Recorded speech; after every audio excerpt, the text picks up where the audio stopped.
Nazia Shahrin from Senior Director from RBC in Regulatory Strategy and Delivery. Julien Daniel, Director of Data and Applied AI at Yellow Pages.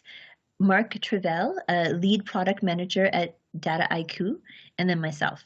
So beginning with Mark, can you please walk us through a little bit of your background and your experience, and just give us a little bit of an intro of your background, Mark, please? Yeah, sure. So right now I'm in Paris working with Dataiku.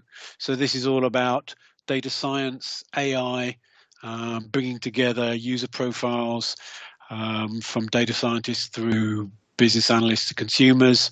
So we see a really big spectrum of enterprises and what they're trying to do with AI, and in fact everything from ETL through to AI. And governance is a particular area of specialty for me. There are a lot of challenges right now. Before that, I was involved in local government governance in the UK for national and local authorities, trying to provide decision-making solutions mixed with old-fashioned process, new-fashioned process, low budgets, and high regulations. I think it always ends up being that case of budgets getting cut, but the regulations increasing. Absolutely. Yeah, no, for sure. Nazia, over to you. Hi, everyone. I'm currently one of the transformation leads for regulatory strategy and delivery for personal and commercial banking at RBC. In the past, I have worked in data governance in capital markets and at the enterprise level as well. I also teach data governance at the Faculty of Information at the University of Toronto at the moment. That's awesome. And then Julien? Hi, so as a director of data at Yale, I'm responsible for all data governance activities, as well as data development and data processing, which includes also the ecosystem, as well as the monetization of data. So in my context, data means publishable content that we consider data, non-publishable information, as well as behavioral data. And prior to YP, I was in the software industry at OpenText. And before that, for those who might remember, Einstein Technologies, based out of Montreal. Okay, so guys, in your background, for the background that you have, could you please, starting with Nazia, give me the top key areas that you find are building up within data governance in your industry and within your organizations? Absolutely.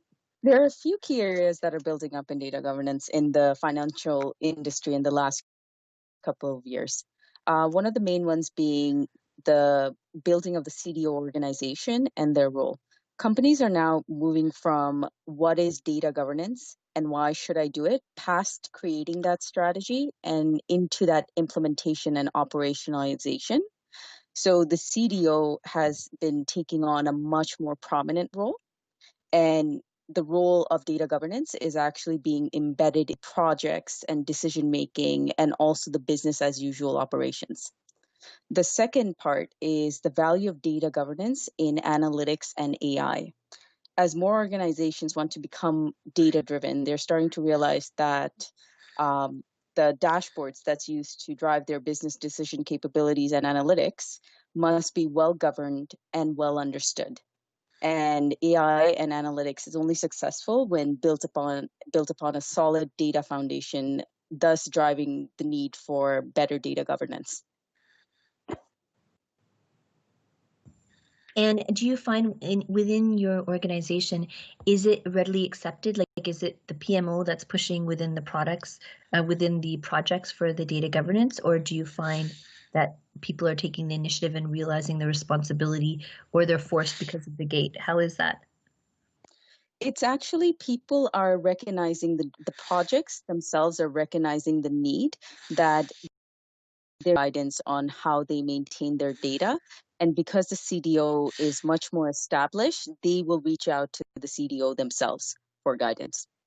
That's great. And I think having a CDO is a big stepping stone, because a lot of organizations don't have that at present. Exactly. When you create that organization, what it says to the whole company is that we care about our data managed. And there are policies and procedures and standards. And what I've found in recent years is that the projects themselves go for guidance because they like to know. And as we're building all these digital capabilities, you do need some guidance in that space. It's that tone from the top, and then having the position at the top also shows that. Great. Exactly. And Julien, can we move on? Yeah, so in my context, the key element was essentially owning and cleaning the data, so making it trustable, actually. So it's something that is required because of the multiple sources of data that transit through our systems and platforms for different means or processes or goals. So we had to kind of set this up in a way that it would prepare us for our operational future. A couple of years back, we weren't talking necessarily about AI, but now it's essentially preparing us for the integration of different AI systems. And the secondary benefit there is also to kind of build up a group of subject matter experts on data, people that kind of know the data very well, inside and out.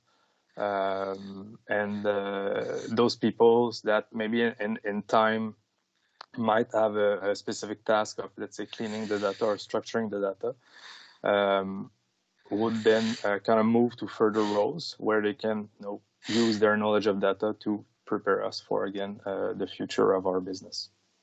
Just on that note, and are you finding that the individuals that you're building up with that knowledge of data, are they located in the IT world or are they located on the business side? The reason I ask that is because in previous organizations, I've had the BAs be on the business side and not on the IT side. So, and they've oftentimes known more about the data and then moved over to IT. Yeah, so it's an interesting point. So in this case, it's more a bit the other way around. So people from the business or operational activities or support and whatnot ended up in a more IT role. The best examples that I could give you is a data steward that became PO. So they became PO of a product that is not necessarily only tied to data, but that processes and drives data and for specific purposes. So this is what I'm seeing more and more in our context, and I think it does actually help, especially on the operational side, also on the IT side, because we're kind of moving out from the concept of that database owns the data. We're more moving towards people or role that are owning the data, and then kind of asking IT to provide the service level that they need. And that's key, I find, across all organizations, the understanding that business owns the data. It's IT that's the custodian taking care of the room that holds the data, but it's not necessarily the owner and the responsibility of IT for the data. The rules are getting implemented from a business standpoint. Yeah. So definitely see that wherever I've been. Mark, over to you. Yes, well, I mean, I echo all the things that have been mentioned, but I come from a different perspective right now. I mean, we're about AI, and we're just seeing this explosion of AI across all industries and all sections of industry, and government as well are growing AI models and putting them into production at a phenomenal rate, and that's creating a huge challenge in terms of good AI governance and this concept of responsible AI as well. And that's pushing back onto data governance, because AI and machine learning is about data, lots of data, quality data, understanding the provenance of the data. And so data governance is now more important than ever. And I think it's harder than ever as well. So from a regulatory point of view, we've had vertical market regulations, finance, pharma for a very long time. And that applies to AI and that applies to data. But what we're starting to see now is new regulation around AI, general regulation, the equivalent of GDPR, the EU's Trustworthy AI initiative. That's going to have an impact on what everybody does. And so that, again, is going to push back on data governance. But we're also seeing with our customers that AI models are potentially very dangerous things. They can be quite opaque in how they work, and it's really very easy to create biased models and get some very bad press. It's quite hard to know that things comply with race, gender, age, legislation, regulation.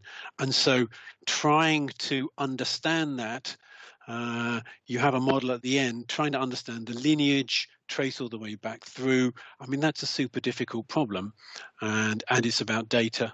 It's about data and processes now.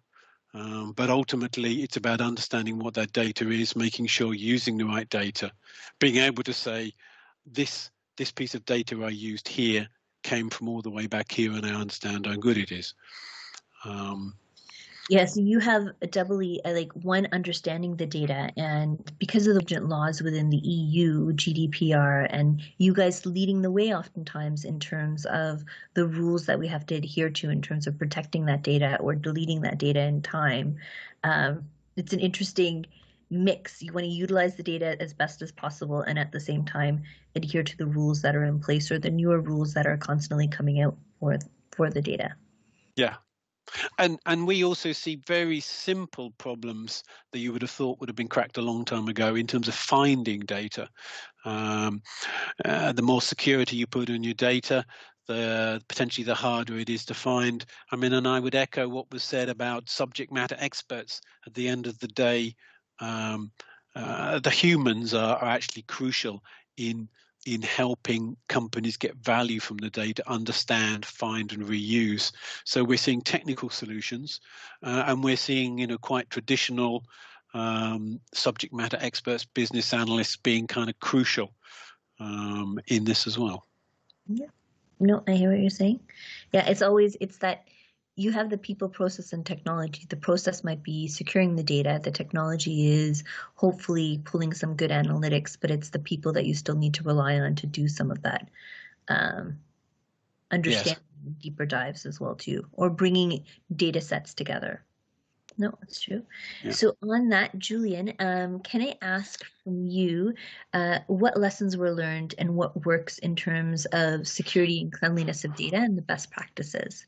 Yeah, so this might not apply to everyone in the sense that you work for a company and you're at a different maturity level, but from my perspective, the best practice is to never assume that you know all of your data or that you have a full, complete view on it. Always second guess a bit.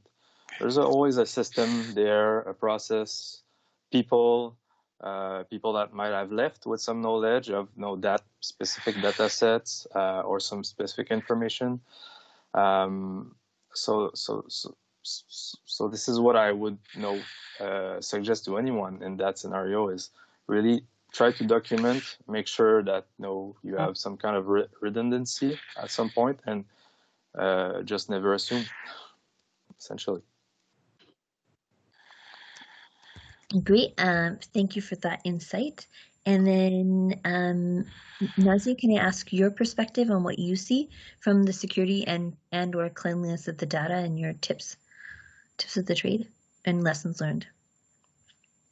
So I think the biggest lessons learned for me, especially when it comes to security or cleanliness, that this is not going to be a sprint, but it's a marathon, and you do need to be ready that it's going to be not a one-year project to do so.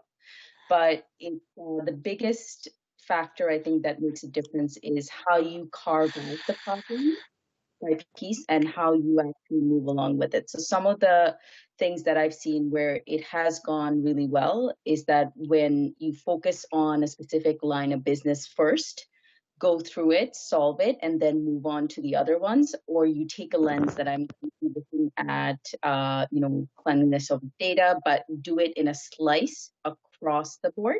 So if you try to do a big bang approach in this, in a large organization, the problem might become too much to handle, too much to plan. You will have meetings with 50, 60 people, and you will never really reach a solution. So this is where I think working agile, carving out pieces that you solve and then move on to the next. I think that is one of the biggest lessons learned, and that is one of the tips I would have to solving data when it comes to security or any of the big pieces.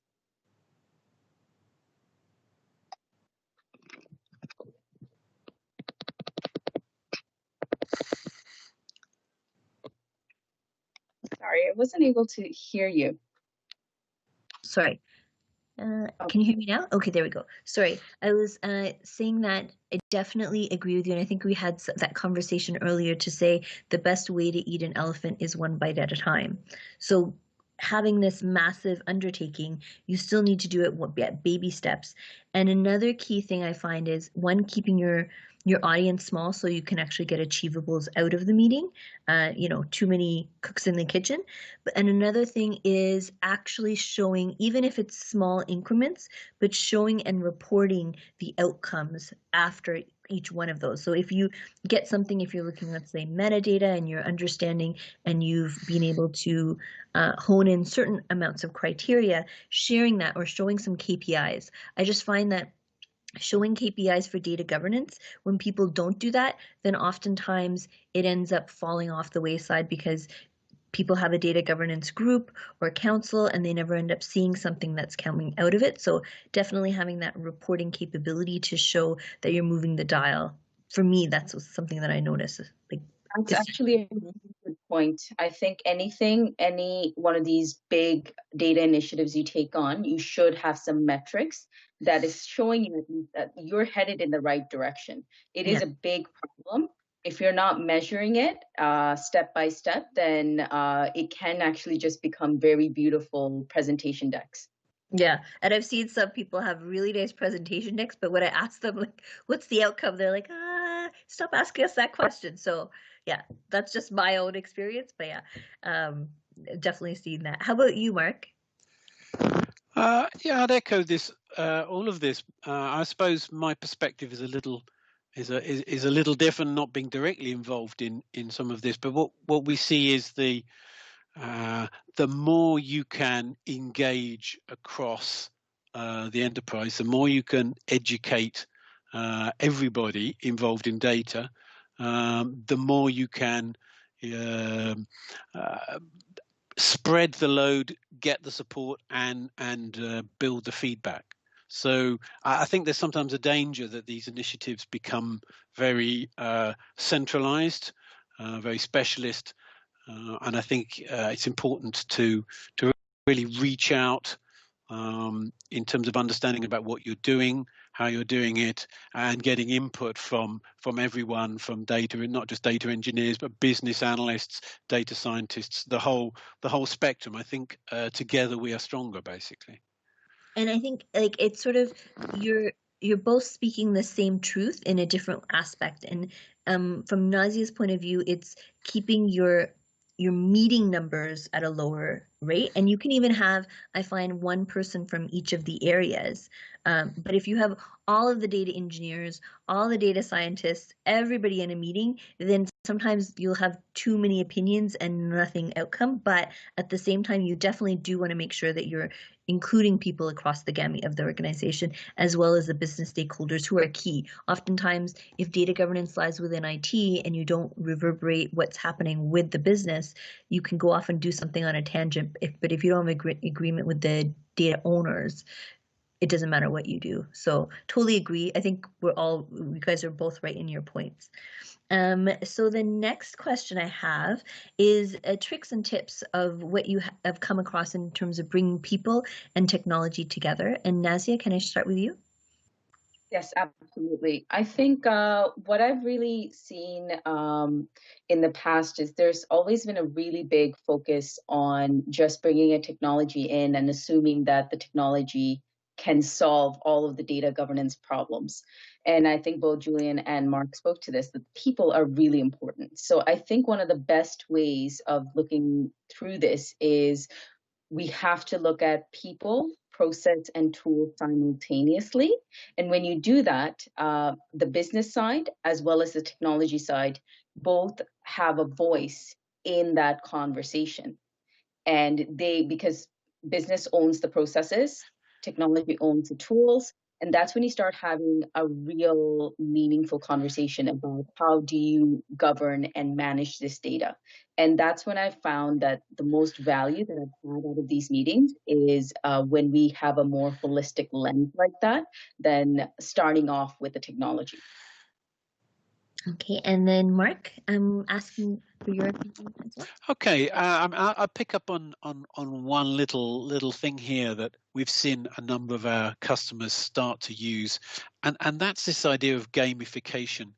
The idea that if you want to cost effectively get better compliance with standards, better documentation, better feedback, you kind of have to incentivize people.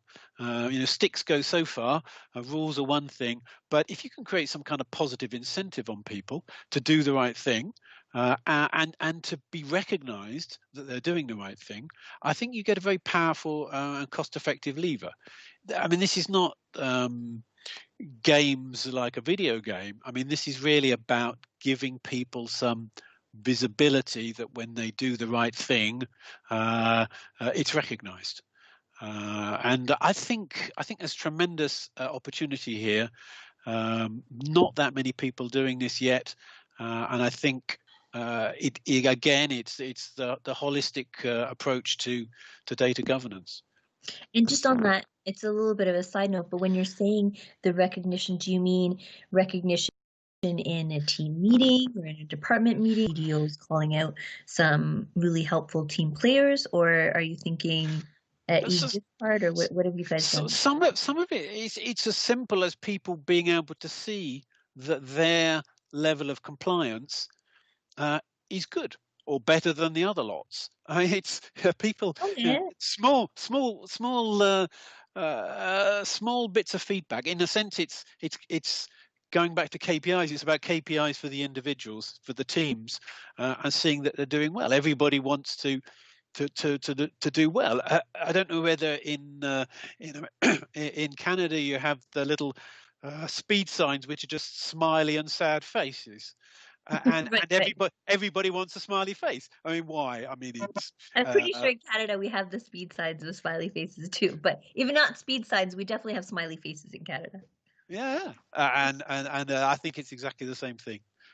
Okay, no, that's a really good point to say that, like in a like a healthy competitiveness of team versus team, to say, guys, who's gonna, like, where are we, and just seeing that roadmap of like, oh, our bars are here or there. Yeah, no, that's a really good point, especially when they're seeing their colleagues and where they are versus another. That definitely gives a good push. That gives a good push for the team, but also sometimes the VPs of the areas as well too have a little bit of an edge of they want their numbers higher than the other one. So that works in favor of data governance.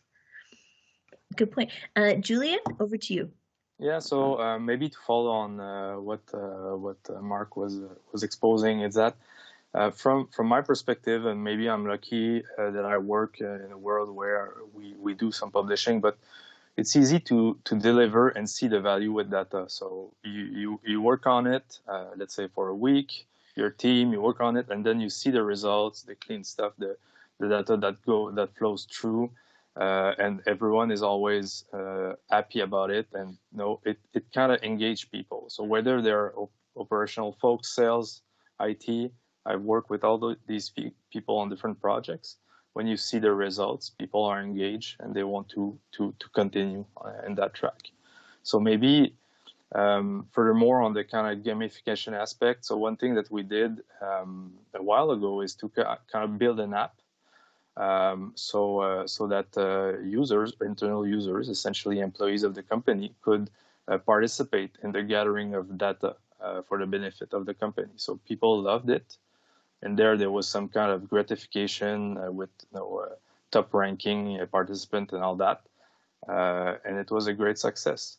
And I know that some companies out there, maybe working in AI world or AI software a bit more are using those tactics to kind of fetch relevant training material for their different goals that they have. So definitely gamification is interesting, and seeing the results is even more interesting for everyone, I think. I like that, like that gamification and seeing the results. One of the things, though it's not necessarily tied directly to technology, but for the people, just going in from my lens, going into an organization when you're net new to try to understand what needs to be addressed, asking people. I find that one of the key things of data governance is just having that conversation. There's a lot of things that you won't find out from an audit or a scan, but having a question of, so what are your key concerns? What are your weaknesses that you feel need to be addressed from data governance? And it can be across the board. It can be from a marketing team to a risk team to an architecture team. But each of them has a different lens, and each of them gives a different perspective and concern that needs to be addressed. So taking that to the next question, can I ask, from a security and privacy perspective of data governance, how have you in your different organizations worked on this, and best practices or lessons learned? So we'll start with you, Mark. Yes, this is interesting, and we have a question as well. Question number 3: does data governance restrict agile practices? And I think all of these things come together. We talked about different organizations, and I think understanding the different needs in different organizations and the different needs within different parts of the organization, within different consumers of the data, I think is really the crunch part to this. If you can understand where you need to put your focus, where you need to put high qualities of data security, where you can be more relaxed, where you can take a much simpler strategy, for example, just remove all PII data that's going into that area, understanding the problems of how up-to-date data needs to be, how fast things are changing, what is the risk on the business. If you can understand all of those things, I think you can tailor your solutions to reduce the pain. It's about finding the right solution for the right problem. And I think once you understand what your business and your business areas are doing, then you can go out there and find solutions. There are plenty of them around, but you need really to be very to have a real deep dive to understand the different requirements within your business and the different strands, and consider different solutions for different parts of the business. Okay, so we have a few questions from the panel. So we did have our set questions, but we also have a few questions from the attendees. So Nazia, I'm going to ask you question number 1, so hopefully we can get some coverage over that one. So the first question was, what are the data governance changes needed by a company when moving a data lake from on-prem to cloud? What components of their previous data governance rules can be reused on the cloud? And actually, I'll open it up to the panel because one person might have more of an experience in this than another. So I think especially this is an interesting question because a lot of the banks are looking into whether they can go to the cloud or not. Banks predominantly are still more comfortable with their data being on-prem simply because the highest priority for a bank is our commitment to the privacy and security of their information for clients. But I do think that as we think about cloud and all the policies that we have, all the regulations that we have for banks, they can be translated, or our policies and should be translated to the cloud as well, because we have policies and standards and so on for how we retain our data, how we protect our client information. So there are guidelines, and these guidelines from regulators are not specific to tech. so they can be translated into technology requirements as we are moving from on-prem to cloud. And that's how I would go about it, that we would always start with the policies, the requirements, and then look at the technology that will support those to keep us compliant.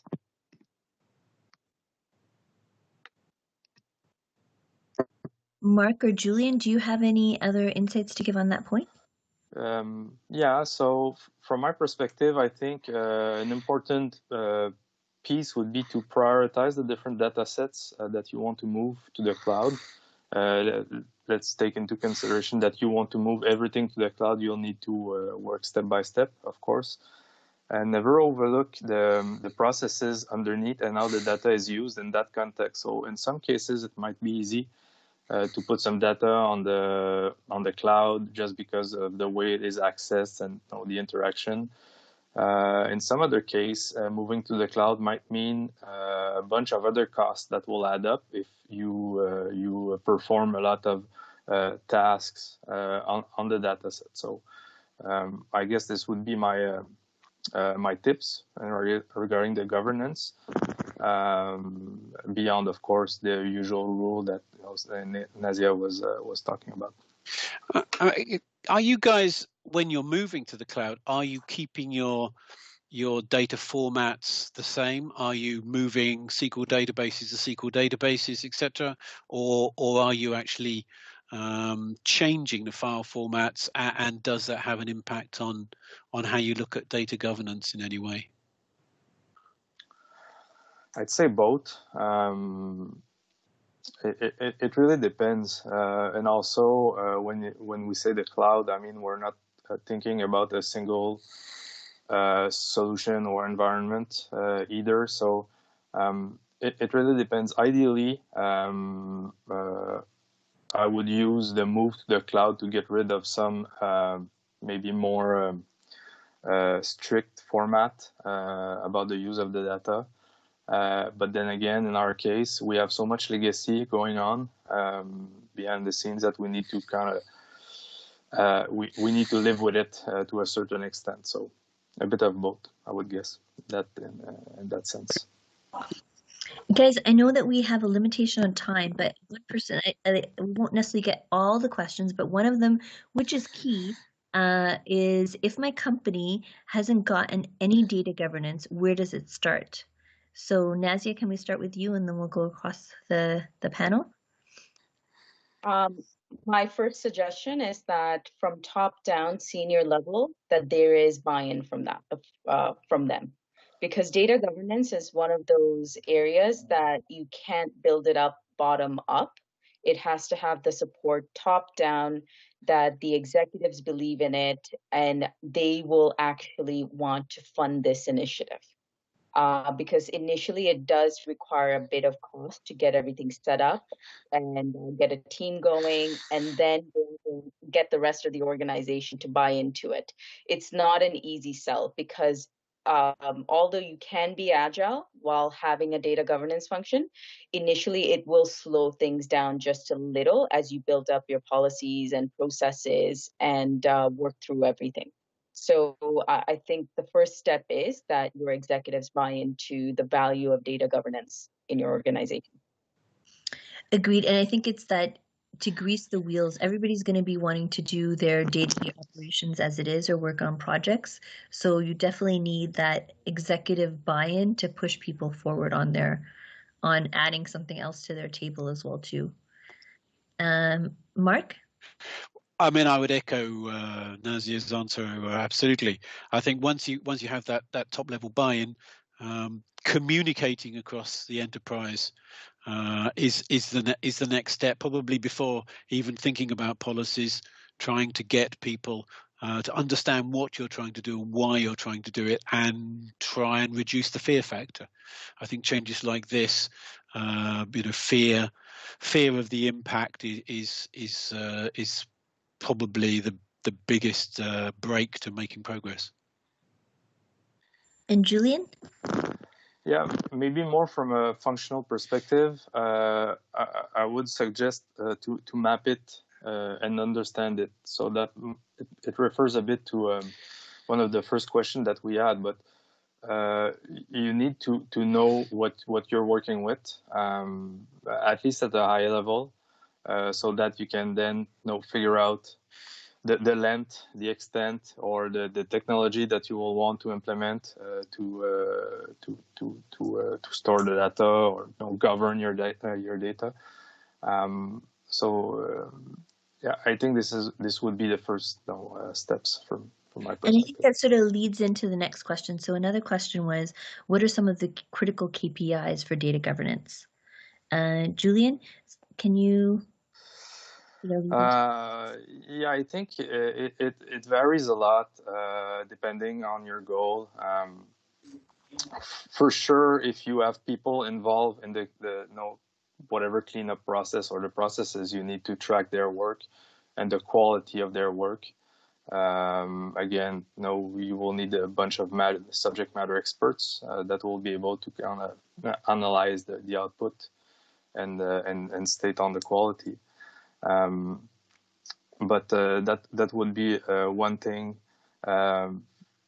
Another element, I think, would be when we talk KPIs again,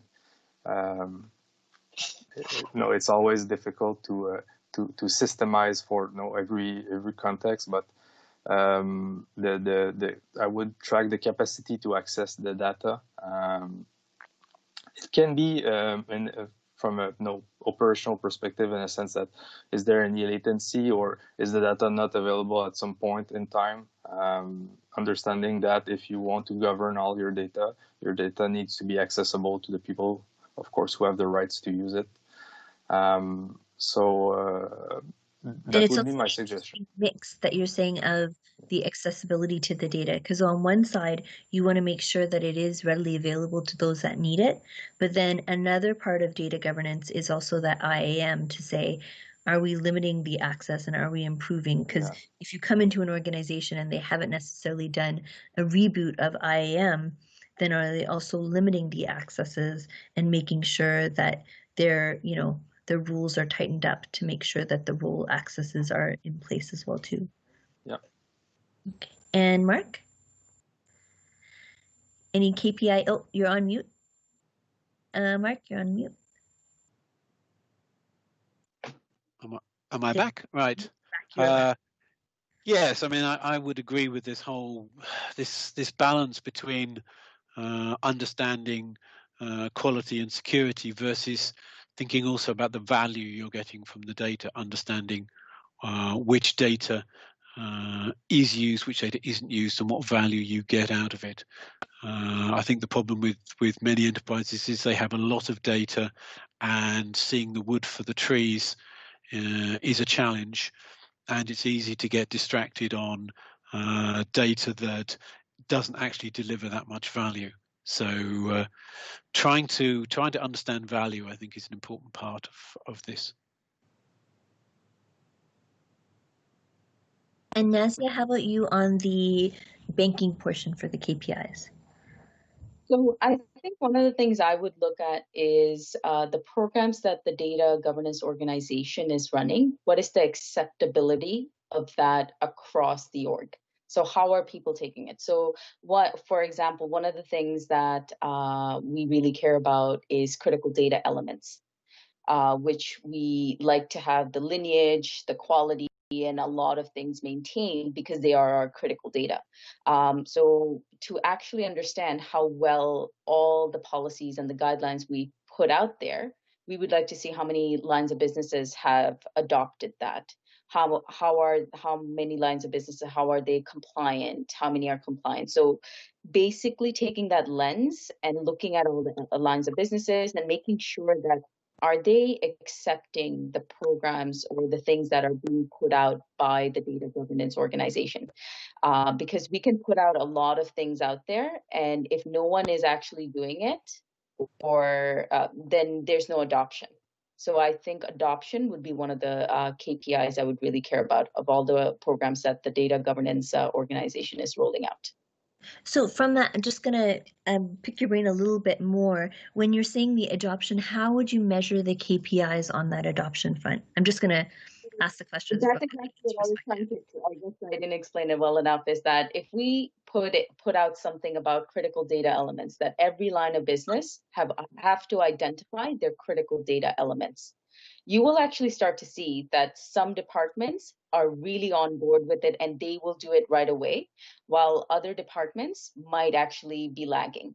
So when you start to see that, like you put this policy out there, you put some guidelines out there, and you're running this as an initiative, and you see the adoption rate of it, then you can actually judge, are people really taking your advice or not? And I would see that as a key measure of success, that you are putting things out and the rest of the organization are listening. Because when you have a really big organization, you can't micromanage every single project. You almost have to put something out there as a policy, as a standard, and then you have to measure the adoption of that. And that would be one of the KPIs I would be measuring. Great. So thanks for that. So we have one more question, if we could get it in here, but it's a long one. So is there a sequence of steps and processes in a particular order to be executed before implemented data governance, like building data lineage, data metadata, data management layer, identifying existing data quality, and finally building data governance rules? That's it. I'll just say my input of it. Data governance is a combination of all those things as it is. So you probably do want to put a framework in place and then sort of map out what you need to do first. So the data governance rules, data governance it's such a large area, so it can be your data retention policies, it can be your privacy policies, it can be your IAM, your identity and access management. It can be such a large combination of things that you're not necessarily going to do one and the other. You're going to be having conversations around all of these. So I'll give Mark the first pen on that, if you want to take a stab at it. Yeah, so I think you're right. You have to understand your business. You have to understand what's important to your business, what your priorities are, where the pain is going to come and where the benefits are going to come, and that's going to guide you. For me, I don't think there's a simple answer. I certainly don't think you want to start with building data lineage. Most people's problem is they don't actually understand the data they've got, and that's a really good place to start.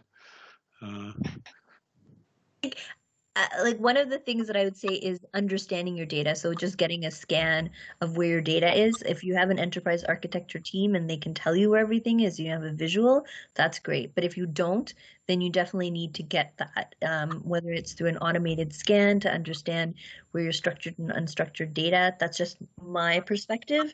But then you also know what you need to protect and what your highest risk data is as well too. So sort of going from the top down. Over to you, Julien. I'm giving you my random insights in between everybody. Sorry, guys. So quickly, metadata. That would be my suggestion here. Mark was talking about the fact that people don't even understand or don't even know their data. So I think having information about your data is key. And developing those metadata along the way will also be key, because you will always be able to go back to that type of information that is often a bit more structured or known and whatnot. So you can always refer to that for any type of processing that you will implement further down the line. Okay, and last but not least, Nazia, if you could give your quick synopsis of the entire data program and what you'd start with.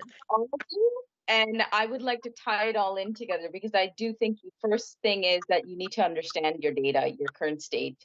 But I also think, tying in with Julien, I think sometimes there's metadata that we need, we just don't have right now, especially when you have legacy systems. They're not collecting a lot of the metadata that you may need for what you're trying to do in data governance. So it's almost like while you're assessing your data, you may want to also think about what data about that data you may want to know that will help your governance processes.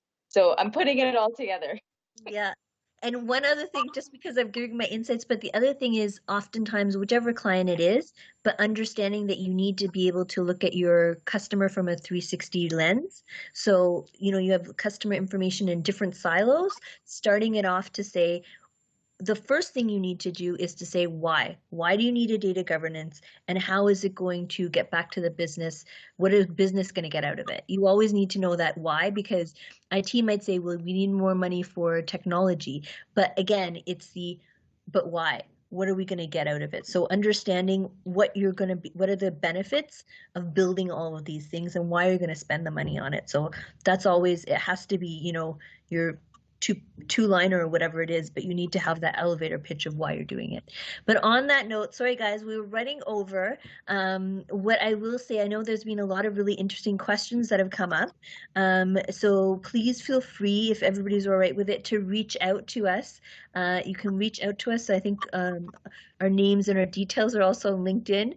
So if you have any questions, feel free to reach out and we will try to answer the questions as best as possible. Thank you, Nazia, Mark, and Julien, for your inputs and your insights. It was really very refreshing, and some of the questions that we had here were basically all of our years of experience in 2 sentences, sum it up. So it was really good questions as well to the audience. So thank you everyone for that. And